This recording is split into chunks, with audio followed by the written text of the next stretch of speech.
ఇక ఋషికొండ ప్యాలెస్ నిర్మాణ కాంట్రాక్టర్ కు బిల్లుల చెల్లింపుపై మంత్రి పయ్యావుల సీరియస్ అయ్యారు. ఆర్థిక శాఖ ఉన్నతాధికారులపై పయ్యావుల కేశవ్ మండిపడ్డారు. అయితే అదే సంస్థ చేపట్టిన వేరే పనులకు బిల్లులు చెల్లింపు జరిగినట్టు అధికారులు తెలిపారు. వేరే బిల్లులైనా సరే ఆ కాంట్రాక్టర్ కి ఎందుకు చెల్లింపులు జరపాల్సి వచ్చిందని అసంతృప్తి వ్యక్తం చేశారు.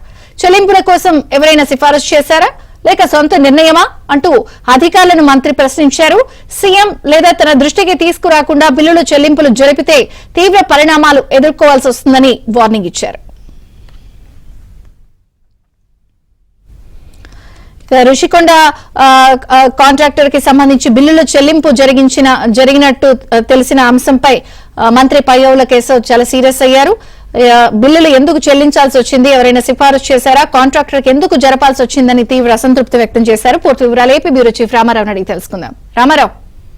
విజయచంద్రిక, ఋషికొండ ప్యాలెస్ నిర్మాణ కాంట్రాక్టర్ కు బిల్లులు చెల్లింపు వ్యవహారంపై ఆర్థిక మంత్రి పయ్యావుల కేశవ్ సీరియస్ అయ్యారు. ఋషికొండ ప్యాలెస్ కాంట్రాక్టర్ కి ఎందుకు బిల్లులు చెల్లింపులు చేశారంటూ ఆయన ఆర్థిక శాఖ ఉన్నతాధికారులపై ఆగ్రహం వ్యక్తం చేశారు.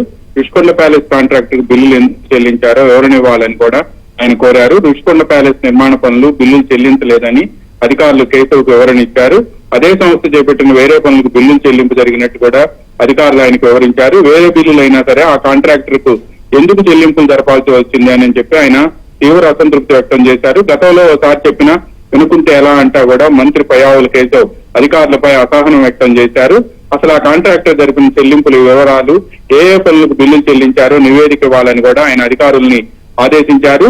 చెల్లింపుల కోసం ఎవరైనా సిఫార్సు చేశారా లేక సొంత నిర్ణయమా అని కూడా ఆయన అధికారులను ప్రశ్నించారు. ఇకపై ఆ కాంట్రాక్టర్ చేపట్టిన ఎలాంటి పనులకైనా సరే బిల్లులు చేపట్టవద్దని కూడా పయ్యావుల కేశవ్ అధికారులను ఆదేశించారు. సీఎం లేదా తన దృష్టికి తీసుకురాకుండా బిల్లులు చెల్లింపులు జరిపితే తీవ్ర పరిణామాలు ఎదుర్కోవాల్సి వస్తుందని కూడా ఆర్థిక మంత్రి పయ్యావుల కేశవ్ అధికారులకు హెచ్చరికలు జారీ చేశారు. విజయచంద్రిక. Thank you Ramarao.